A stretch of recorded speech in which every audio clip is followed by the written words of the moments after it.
Good morning, everyone. Healing is a journey, not a destination. When we talk about overcoming narcissistic abuse, we're not just talking about survival. We're talking about reclaiming your life, your spirit, and your voice. It's about learning to breathe deeply again, to laugh loudly, and to love yourself fiercely. Narcissistic abuse leaves scars that may not always be visible, but they are real. And healing from it requires intentionality, courage, and the willingness to embrace discomfort as you rebuild. Let me remind you of this. You are worthy of love and respect, starting with your own. Today, I want to walk you through 5 powerful steps to heal fully from narcissistic abuse. These are not quick fixes or surface-level strategies. They are deep, transformative actions that will help you rediscover your power, joy, and authenticity. Reconnect with your inner voice. When you've been through narcissistic abuse, one of the first things to go is your sense of self. It doesn't happen all at once. It's gradual, almost imperceptible. You start by second-guessing your decisions, doubting your feelings, and questioning your reality. Over time, you stop trusting your inner voice altogether. That voice, the one that used to guide you, protect you, and connect you to your truth, becomes muffled under the weight of manipulation, criticism, and control. But here's the thing, your inner voice hasn't disappeared. It's still there waiting for you to tune back in. Reconnecting with it is a process of healing, rebuilding, and reclaiming your sense of self. And it starts with creating space to listen. For so long, your focus was likely on someone else, on their needs, their moods, their expectations. You may have felt like you were walking on eggshells, constantly monitoring your behavior to avoid conflict or criticism. In that environment, there's no room to hear yourself think, let alone to listen to what your heart is trying to tell you. So the first step to reconnecting with your inner voice is to create quiet. This doesn't necessarily mean physical silence, though that can help. It means emotional and mental quiet spaces where you can breathe, reflect, and ask yourself the questions you've been too overwhelmed to consider. What do I feel? What do I need? What do I truly want? At first, this might feel foreign, even uncomfortable. You might find yourself drawing a blank when you try to answer. That's okay. After all, your inner voice has been silenced for a long time. It takes time to reestablish that connection. Think of it like meeting an old friend you haven't seen in years. There might be an initial awkwardness, but as you spend more time together, the connection starts to flow naturally again. One powerful way to facilitate this reconnection is through journaling. There's something transformative about putting pen to paper and allowing your thoughts to spill out without judgment. When you write, don't worry about grammar or structure. Just let it flow. Write about your day, your feelings, your fears, and your hopes. Ask yourself questions and answer them honestly. Over time, you'll begin to notice patterns, recurring themes, desires, or truths that emerge. That's your inner voice speaking. Meditation is another tool that can help you tune in. It doesn't have to be complicated or time-consuming. Even 5 minutes of sitting quietly, focusing on your breath and observing your thoughts can make a difference. Meditation creates a stillness that allows your inner voice to come through more clearly. It's in that stillness that you can begin to separate your true self from the noise of the past. As you reconnect with your inner voice, you might notice resistance. That's normal. Narcissistic abuse often leaves behind an internalized critical voice that questions, doubts, and undermines you at every turn. You might hear it saying things like you're being selfish or you're overreacting, or you can't trust yourself. Recognize this voice for what it is, the residue of someone else's control. It is not your truth. Challenging this critic takes practice. One way to do this is by practicing self-compassion. When you notice those negative thoughts creeping in, pause and ask yourself, if a friend came to me with this feeling, how would I respond? Chances are you'd offer them kindness, understanding, and encouragement. Now offer that same compassion to yourself. Reconnecting with your inner voice also involves rediscovering your values. Abuse can distort your sense of what's important, making you prioritize someone else's needs and expectations over your own. Take time to reflect on what truly matters to you. What do you stand for? What brings you joy? What gives your life meaning? These questions might not have immediate answers, and that's okay. The process of exploring them is part of the healing journey. As you strengthen your connection to your inner voice, you'll notice subtle but profound shifts. You'll start to trust your instincts again, recognizing that they were never flawed, just overshadowed. You'll feel more confident in your decisions, knowing they align with your values and desires. You'll begin to advocate for yourself, setting boundaries that honor your needs and protect your well-being. This isn't about becoming someone new. It's about returning to the person you've always been. Your inner voice is a reflection of your authentic self, your hopes, dreams, and wisdom. Reconnecting with it is an act of self-love, a way of saying, I am here and I am enough. Release the shame that was never yours. One of the deepest wounds inflicted by narcissistic abuse is shame. It's not the kind of shame that comes from something you did wrong. It's the shame you were conditioned to feel simply for being yourself. It's subtle and insidious, like a slow poison that seeps into every corner of your self-worth, leaving you feeling unworthy, inadequate, and somehow inherently flawed. But let's get one thing straight, that shame was never yours to carry. It was placed on you unfairly and unjustly by someone who projected their own insecurities, fears, and failures onto you. The journey of healing requires you to lay down that burden and recognize it for what it is, a false narrative you no longer have to believe. Shame thrives in silence. It feeds off the idea that you are alone, that your pain is unique, and that no one could possibly understand what you've been through. That's why the first step in releasing shame is to bring it into the light. This doesn't mean shouting your story from the rooftops or sharing it with just anyone. It means finding safe, supportive spaces where you can speak your truth. When you tell your story, when you put words to the experiences that have haunted you, you take away shame's power. Shame cannot survive being spoken aloud in the presence of empathy. It's why sharing with a trusted therapist, joining a support group, or even confiding in a close friend can be so transformative. It's in those moments of connection when someone looks at you and says, "Me too. I hear you. I see you," that shame begins to loosen its grip. But releasing shame isn't just about speaking, it's also about unlearning. Narcissistic abuse rewires your brain, conditioning you to accept blame for things that were never your fault. You might have been told you were too sensitive, too needy, or too much. You might have been made to believe that the abuse you endured was somehow your fault, that you provoked it, or that you deserved it. These are lies, plain and simple, but lies, when repeated often enough, can start to feel like truth. Unlearning those lies requires intentional work. Start by questioning the narratives you've internalized. When you catch yourself thinking, "I'm not enough," or "I'm too much," pause and ask yourself, whose voice is this? Where did this belief come from? Chances are it's not your voice, it's the voice of the person who hurt you. Recognizing this is a powerful first step in reclaiming your truth. Next, replace those lies with affirmations of your worth. This isn't about standing in front of a mirror and reciting words you don't believe. It's about gently reminding yourself again and again that you are worthy of love, respect, and kindness, starting with yourself. Write these reminders down. Post them where you'll see them daily. Let them sink in, even if it feels awkward or unnatural at first. Over time, these affirmations will become the foundation of a new, healthier narrative. Another crucial part of releasing shame is allowing yourself to feel your emotions without judgment. Narcissistic abuse often teaches you to suppress your feelings, to minimize your pain or deny your anger because it wasn't safe to express them. But those emotions don't disappear, they get buried, only to resurface later in ways that can feel overwhelming or confusing.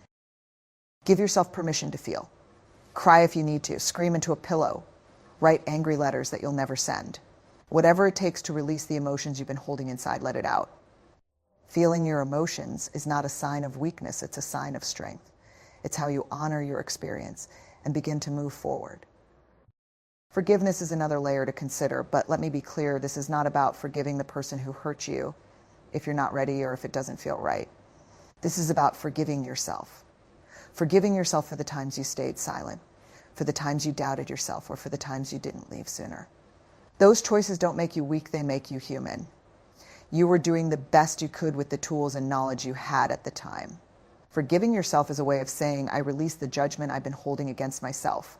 I choose compassion instead." One of the most empowering realizations you can have on this journey is that shame does not define you. It is not who you are. It's something you've carried, yes, but it's also something you can put down. And as you release it, you create space for something else, self-acceptance, joy, and a sense of peace that comes from knowing you are enough, exactly as you are. Set boundaries and enforce them without apology. Boundaries are an act of love. Let's say that again, louder this time for the people in the back. Boundaries are an act of love. They're not walls meant to keep people out or tools to punish someone. They're bridges back. Connect your values with your behavior and protect the space where you can show up authentically. But here's the truth. If you've experienced narcissistic abuse, the idea of setting boundaries can feel terrifying. Maybe it feels selfish. Maybe you're worried about conflict. Maybe you've been taught that prioritizing your needs means neglecting others. None of that is true. Setting boundaries is not selfish, it's necessary. Boundaries are what ensure your emotional, mental, and physical well-being. Without them, we run ourselves ragged trying to meet everyone else's expectations while abandoning our own needs. For those who've endured narcissistic abuse, the challenge of setting boundaries often comes down to years of being taught that your voice doesn't matter. When you're told explicitly or implicitly that your feelings are irrelevant or your needs are too much, you learn to suppress them to keep the peace. Over time, this suppression becomes a habit, and before you know it, you're living a life where your needs, desires, and limits take a backseat to someone else's demands. The first step to setting boundaries is to recognize where they are needed. Start by paying attention to what drains you. What conversations, interactions, or relationships leave you feeling depleted, resentful, or overwhelmed? Those are the areas crying out for boundaries. Maybe it's a coworker who constantly offloads from problems onto you. Maybe it's a family member who makes hurtful comments. Maybe it's even the way you allow your own inner critic to take up too much space in your mind. Wherever you feel that discomfort, that's your starting point. Now, let's talk about the how. Setting a boundary doesn't mean you have to deliver an emotional monologue or justify yourself endlessly. In fact, boundaries work best when they're clear, concise, and direct. You don't need to apologize or over-explain. For example, instead of saying, "I'm so sorry, but I just don't have time to help you with this project today," try saying, "I'm unable to help with that project." That's it, full stop. Here's where it gets tricky: enforcing boundaries. It's one thing to say you have a boundary, but it's another thing entirely to stick to it when someone challenges it. And trust me, if you've been in a relationship with a narcissist, they will challenge it. They'll test your resolve, push your limits, and maybe even try to guilt you into backing down. That's where the real work begins. Enforcing boundaries requires courage. It requires you to stand firm even when it's uncomfortable. And yes, it will be uncomfortable at first, especially if you're not used to advocating for yourself. But remember this, discomfort is temporary, while the benefits of healthy boundaries are lasting. Each time you hold the line, you're sending a message to yourself and to others that your needs matter. One of the biggest fears people have about setting boundaries is the fear of being perceived as mean or uncaring. But let's reframe that. Boundaries are not about pushing people away. They're about creating a framework for healthier relationships. When you set a boundary, you're actually giving others a guidebook for how to interact with you in a way that respects both of you. Here's an example. Let's say you have a friend who always shows up unannounced, and it stresses you out because you value your personal time. Setting a boundary might sound like this: "I really value our time together, but I need you to call before coming over. It helps me plan my day better." Notice how that statement is kind and clear. It acknowledges the relationship while expressing your needs. Now, let's talk about the emotions that come up when you set and enforce boundaries. Guilt is a big one. It's normal to feel guilty when you start prioritizing yourself, especially if you've spent years putting others first. But guilt is not a sign that you're doing something wrong. It's a sign that you're breaking old patterns. Let the guilt come and go, but don't let it stop you from holding the line. Anger can also surface, particularly if people react poorly to your boundaries. Remember, their reaction is not your responsibility. You are not in charge of how someone feels about your boundaries. You're only responsible for expressing them with clarity and respect. If someone chooses to react with anger, manipulation, or withdrawal, that's their choice, not yours to fix. As you continue to practice setting and enforcing boundaries, you'll notice something amazing. You'll start to feel more empowered, more in control, and more aligned with your values. Boundaries aren't just about saying no to others. They're about saying yes to yourself. This process won't happen overnight. Like any skill, boundary setting takes time, practice, and patience. Start small. Celebrate your wins, no matter how minor they may seem. And above all, remind yourself that you are deserving of the same care, respect, and consideration that you so freely give to others. Rediscover what brings you joy. After experiencing narcissistic abuse, it's easy to lose touch with the things that once brought you joy. The constant manipulation, the emotional exhaustion, and the psychological toll leave you feeling disconnected not only from yourself, but from the world around you. What used to light you up, whether it was painting, dancing, cooking, or just sitting in a park on a quiet afternoon, feels distant and unreachable. It's as if the things that once filled you with happiness no longer exist in your world. But here's the truth: joy hasn't disappeared. It's still there, waiting for you to rediscover it. You've been through a storm, and while it may have temporarily clouded your sense of joy, it doesn't mean that joy is gone forever. The process of healing involves reconnecting with what makes your heart sing. It's about reclaiming the parts of yourself that were buried or neglected during your time in an abusive relationship. So, how do you rediscover joy after it's been overshadowed by pain and loss? The first step is to give yourself permission to feel joy again. For many survivors of narcissistic abuse, there's a pervasive sense of guilt that comes with experiencing happiness. The guilt often stems from the belief that you don't deserve joy. After all, you've been taught that your needs, your feelings, and your happiness don't matter. But joy is your birthright. No one, not even an abuser, has the power to take that away from you. Give yourself permission to let go of the guilt. Healing is not about perfection, it's about progress. Every moment you allow yourself to feel happiness, no matter how small, is a victory. You are learning to reconnect with yourself. And that is a beautiful, courageous step toward healing. Once you've granted yourself the space to feel joy, the next step is to explore what brings you joy now. What used to make you happy may have changed, and that's okay. The key is to approach this exploration with curiosity, not pressure. Start small and open yourself up to new experiences. Perhaps you once loved painting, but after years of neglecting your creative side, you've forgotten how to pick up a paintbrush. Or maybe you used to love hiking, but now feel disconnected from nature. Begin by dipping your toes into these activities, again, without expectations, without judgment. If painting no longer sparks joy, that's okay. Try something else. Take a dance class, start journaling, or learn to bake. What matters is that you give yourself the freedom to explore. As you do this, pay attention to how your body feels in these moments. When was the last time you felt a true sense of excitement, contentment, or peace? Often joy is found in the simplest things: the warmth of the sun on your skin, the sound of a favorite song, or the laughter of a friend. It's in the moments where you feel fully present, where you are not thinking about the past or worrying about the future, but simply enjoying the here and now. It's important to note that rediscovering joy isn't about erasing the pain or pretending the abuse didn't happen. Joy is not a form of denial. It's a form of resilience. When you allow yourself to experience joy, you are acknowledging that, despite everything you've been through, you are still capable of experiencing beauty and light in this world. Joy is a testament to your strength. Sometimes joy is found in the company of others. For those who have experienced narcissistic abuse, trusting others can feel impossible. But healing is about rebuilding connections with yourself and with people who genuinely care for you. Surround yourself with those who see you for who you truly are, those who respect your boundaries, value your feelings, and support your growth. When you find those relationships, joy begins to flow more easily. This doesn't mean that every relationship will automatically bring you joy, but it does mean that you have the power to choose who you spend your time with. It's about creating a circle of support that uplifts you, not drains you, and in that circle, you'll find opportunities for joy to flourish once again. Joy can also be found in solitude. For many survivors of narcissistic abuse, spending time alone can be a daunting prospect, especially if you've been conditioned to feel guilty about your needs. But alone time is not loneliness, it's self-care. Use this time to reconnect with yourself without the influence of anyone else's expectations or opinions. Take a walk in nature, sit with a cup of tea, meditate, or read a book that sparks your curiosity. These moments of stillness allow you to hear your own voice again, and doing so, rediscover the things that make you happy.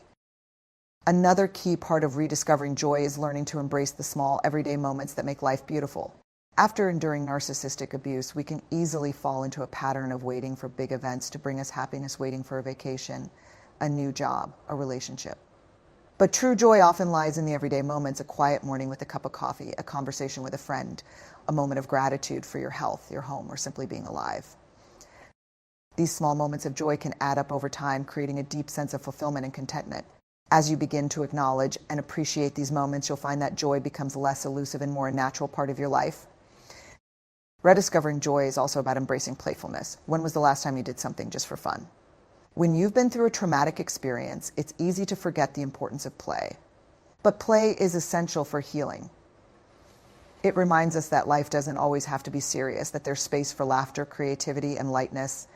Whether it's dancing around your living room, playing with a pet, or trying a new hobby, allowing yourself to experience playfulness can be a powerful act of reclaiming joy. As you embark on this journey of rediscovery, be gentle with yourself. Joy doesn't have a timeline, and it won't be found through force or pressure. It will come in its own time, in its own way, and when you least expect it, but it will come. And when it does, allow yourself to bask in it, knowing that you've earned every ounce of it. Healing from narcissistic abuse is not a linear journey. It's a courageous act of reclaiming your power, rediscovering your worth, and rebuilding a life that honors your authentic self. Through reconnecting with your inner voice, releasing the shame that was never yours, setting unapologetic boundaries, and rediscovering what brings you joy, you are not just surviving, you are thriving. Each step you take toward healing is a testament to your resilience and strength. It's a declaration that your voice matters, your boundaries deserve respect, and your joy is sacred. While the path may feel overwhelming at times, remember that healing is not about perfection, it's about progress, one small step at a time. You are not defined by the pain you endured. You are defined by the courage it takes to rise above it, to claim the life you deserve, and to embrace the beauty and joy that awaits you. Healing is not just possible, it's inevitable when you choose to prioritize your well-being and honor the incredible person you are becoming. Keep moving forward and let your journey be a beacon of hope for others walking a similar path.